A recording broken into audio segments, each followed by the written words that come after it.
Bom, pessoal, vamos estudar calorimetria. Calorimetria é a parte da física que estuda as trocas de calor entre os sistemas e suas medidas, certo? É como que se fosse uma palavra calorimetria. Metria quer dizer medida, certo?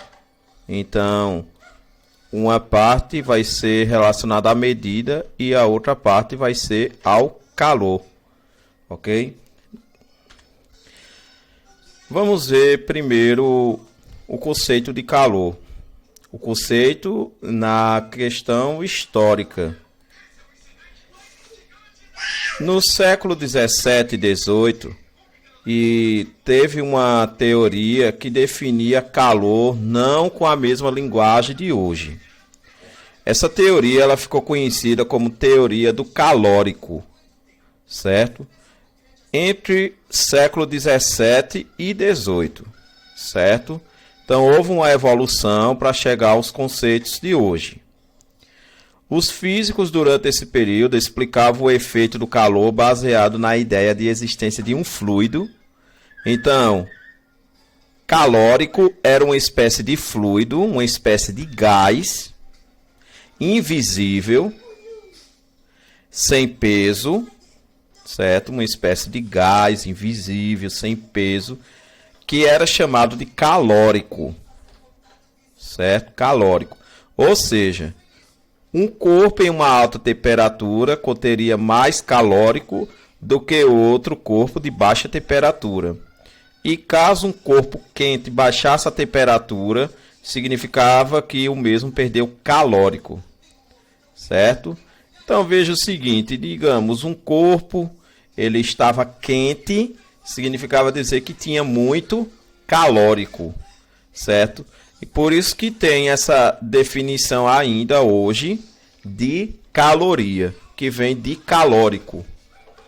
Bom, Benjamin Thompson, conhecido como Conde de Rumford, ele contestava essa teoria, certo? Ele não acreditava nessa teoria. Quer dizer, de início ele acreditava, mas observando algumas coisas, realizando experimentos, ele passou a questionar essa teoria, a teoria do calórico. Benjamin Thompson, ele, assim, de certo modo, pertencia ao exército e depois de um bom tempo, ele passou a supervisionar a fabricação de canhões na Europa, certo? Para o exército de lá da parte da Inglaterra. Aí, o que acontece?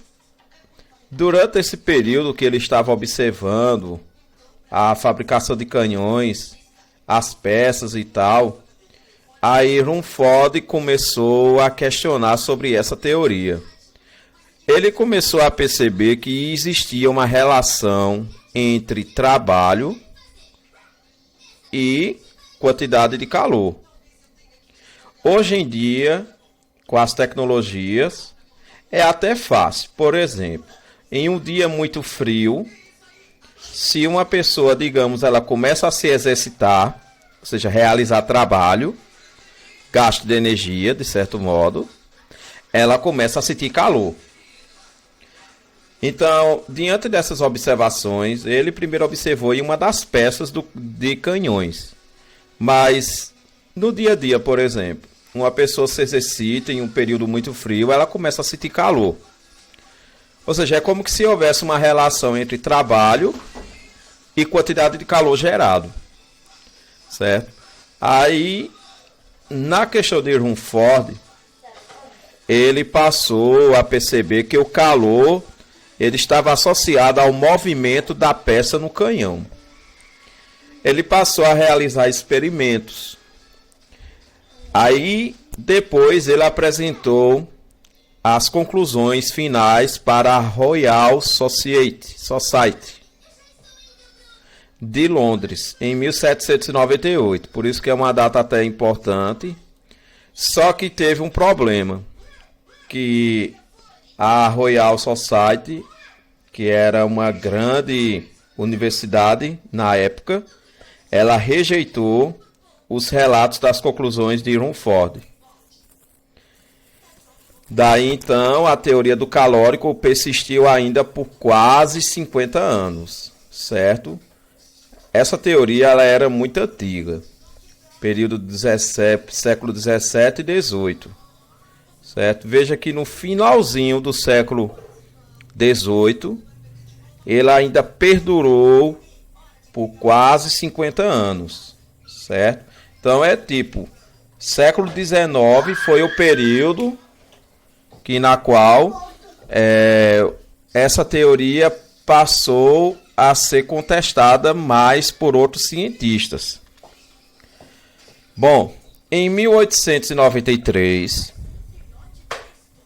bem tempos depois, mas muito tempo mesmo, bem tempos, James Prescott Joule, ele derrubou, enfim, a teoria do calórico, certo?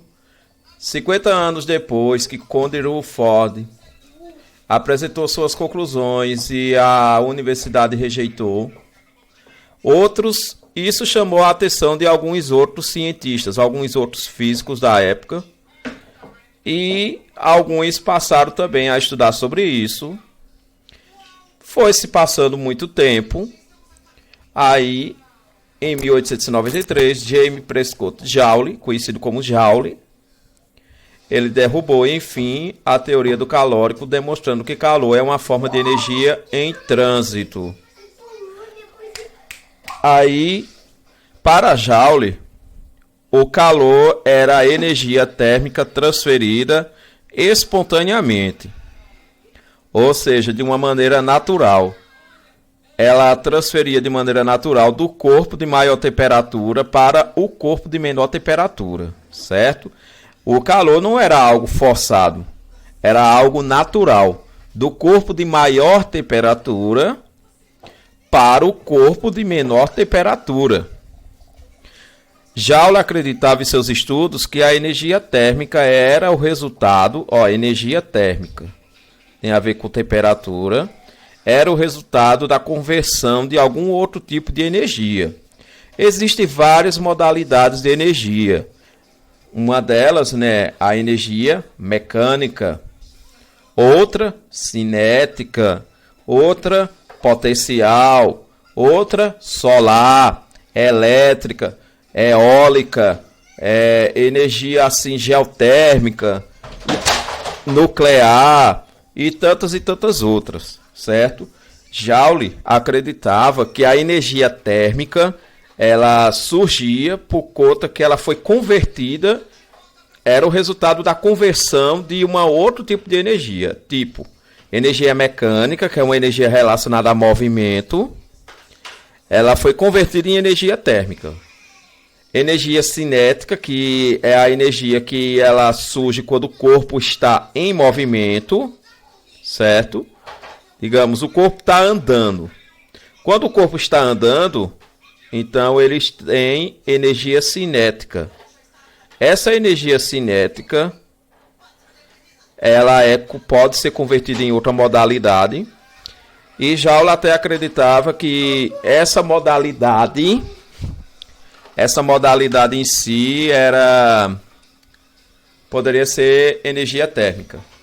Energia potencial é uma energia que ela pode ser guardada, certo?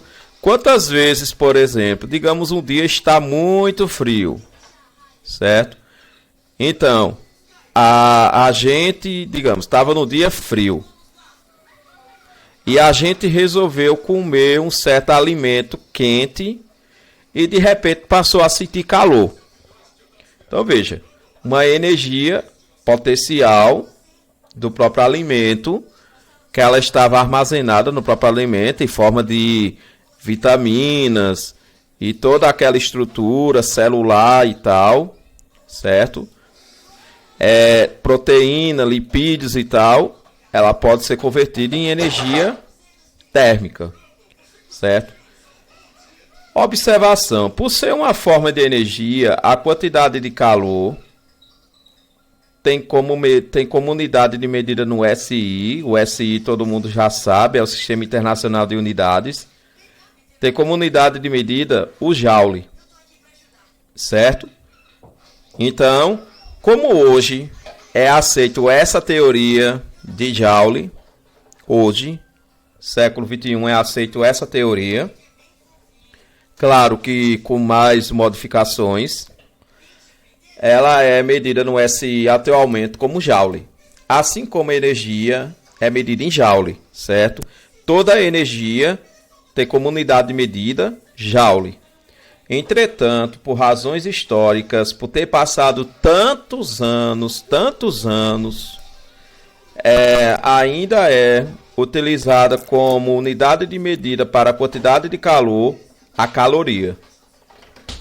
Certo? A caloria e a quilocaloria. Ok? Oh.